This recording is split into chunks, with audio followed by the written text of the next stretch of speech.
रायगढ़ के घने जंगलों के बीचों बीच भूत और चुड़ैलों की एक दुनिया थी। वो सभी भूत चुड़ैल दिन रात सिर्फ शिकार करते। एक दिन भूत और चुड़ैलों में खाने को लेकर बहस छिड़ जाती है। दिन रात मेहनत करके शिकार पकड़ते हैं और हाथ क्या लगता है खाने को, एक छोटा सा टुकड़ा। वो छोटा सा टुकड़ा तो हमारे दांतों में ही अटक जाता है, पेट भरने की तो दूर की बात है। पर हमारे हाथ जो शिकार लगता है वो भी तो हम मिल बांट कर ही खाते हैं, और ये परंपरा तो सालों से ही चली आ रही है। मैं नहीं मानता ऐसी परंपरा को। आज के बाद मैं अपना शिकार किसी को नहीं दूंगा, उसे मैं अकेला ही खाऊंगा। तुम ही क्यों अकेले खाओगे?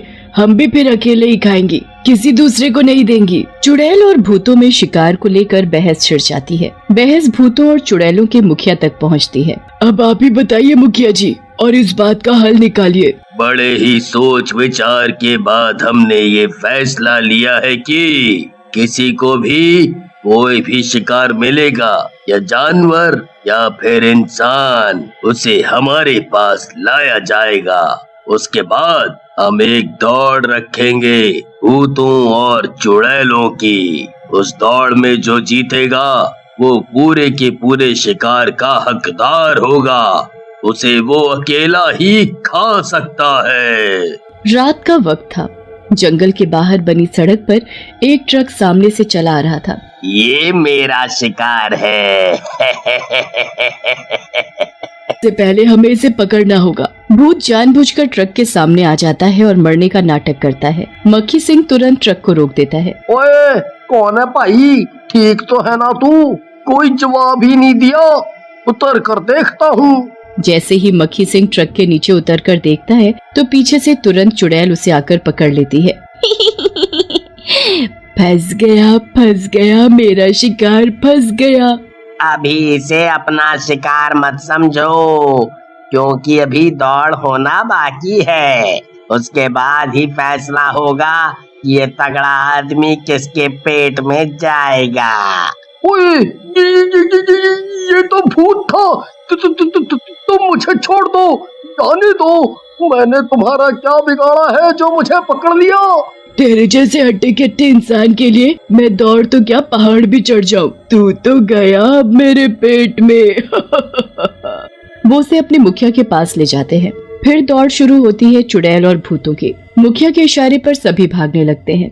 सभी को जंगल के 3 चक्कर लगाने थे। जंगल के 3 चक्कर पूरे होते ही चुड़ैल जीत जाती है। ये मैं जीत गई, अब ये शिकार मेरा हुआ।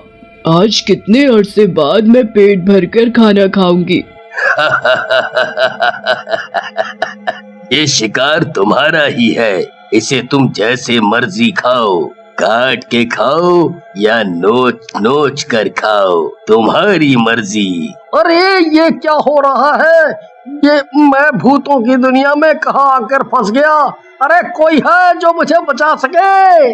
चुड़ैल तभी मक्खी का सिर उसके धड़ से अलग कर देती है और उसे अपने दोनों हाथों से घसीटती हुई नदी पर ले जाती है। वहाँ बैठकर वो उसे बड़े आराम से खाती है। फिर एक दिन 2 चोर विक्की और बिट्टू किसी के घर में चोरी करके भाग रहे थे। भागते भागते दोनों चुड़ैलों के इलाके में घुस जाते हैं। वहाँ घुसते ही सभी चुड़ैलों को इंसान के नजदीक होने की गंध आ जाती है। ये गंध तो किसी इंसान की है, और ये गंध यहीं कहीं आसपास से ही आ रही है। इसका मतलब यहाँ हमारे इलाके में इंसान है। वो यहाँ घुस तो आया है, पर यहाँ से बाहर नहीं जा सकता। फिर खड़ी क्यों हो सब? चलो मिलकर ढूंढे उन्हें। बाकी तो सब दौड़ के बाद ही पता चलेगा कि वो इंसान किसका भोजन बनेंगे। सभी चुड़ैलें हंसती हुई उन इंसानों को ढूंढने लगती हैं जिनकी उन्हें गंध आ रही थी। वहाँ दोनों चोर थक कर एक पेड़ के नीचे बैठ जाते हैं। भागते भागते तो सांस ही फूल गई, और बहुत थक भी गए हैं आज तो, और बहुत खुशी भी है क्योंकि आज बहुत माल हाथ लगा है। पर ये मत भूल जाना कि इसमें हम दोनों का बराबर बराबर का हिस्सा है, आधा तेरा और आधा मेरा।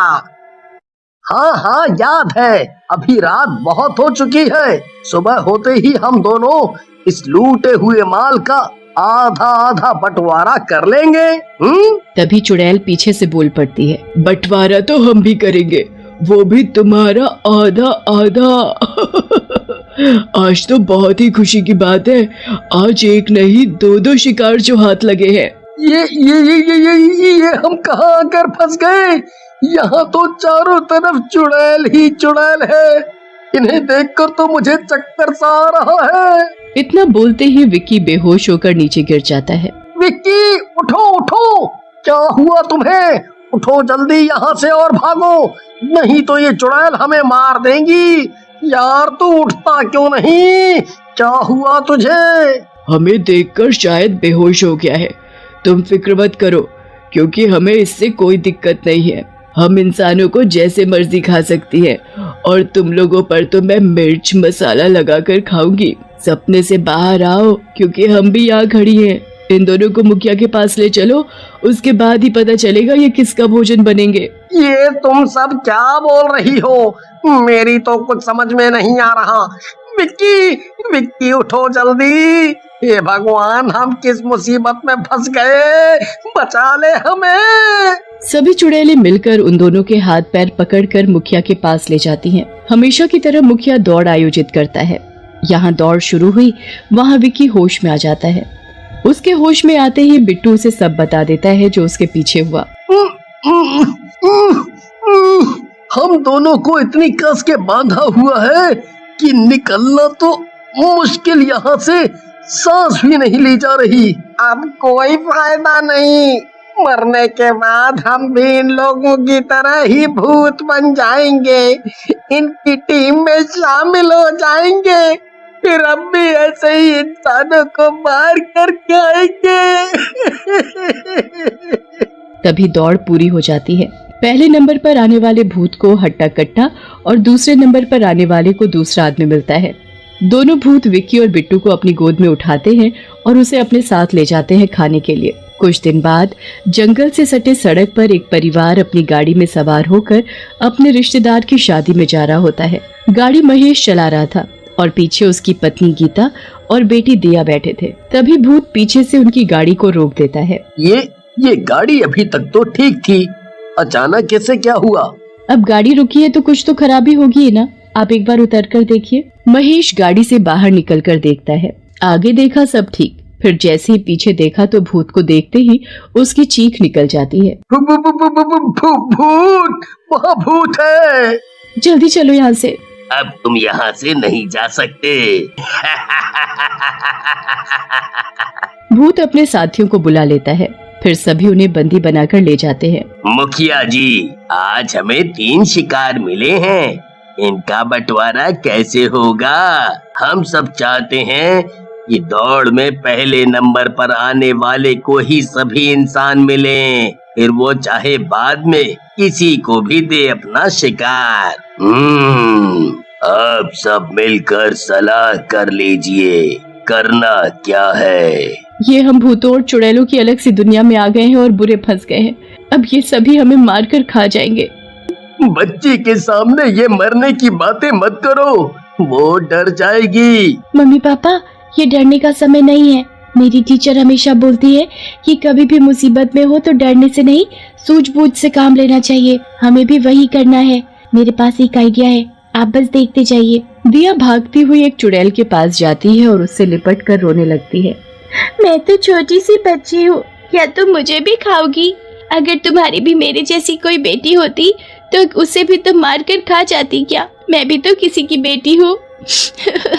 दिया को देख चुड़ैल की आंखें भर आती हैं। तुमने सही कहा, तुम्हारी जैसी मेरी भी एक बेटी थी। वो जिंदा है पर कहाँ है मुझे कुछ नहीं पता, पर वो बिल्कुल तुम्हारे जितनी ही बड़ी होगी। बेटी एक बात बोलूं, जो हमारे मुखिया है और वो जिस संदूक पर बैठते हैं उसके अंदर हम सभी चुड़ैलों और भूतों की आत्माएं बंद हैं। तुम चुपचाप जाकर उस संदूक को खोल दो, उसके खुलते ही हम सभी को मुक्ति मिल जाएगी और हम सभी गायब हो जाएंगे। दिया बिल्कुल वैसा ही करती है।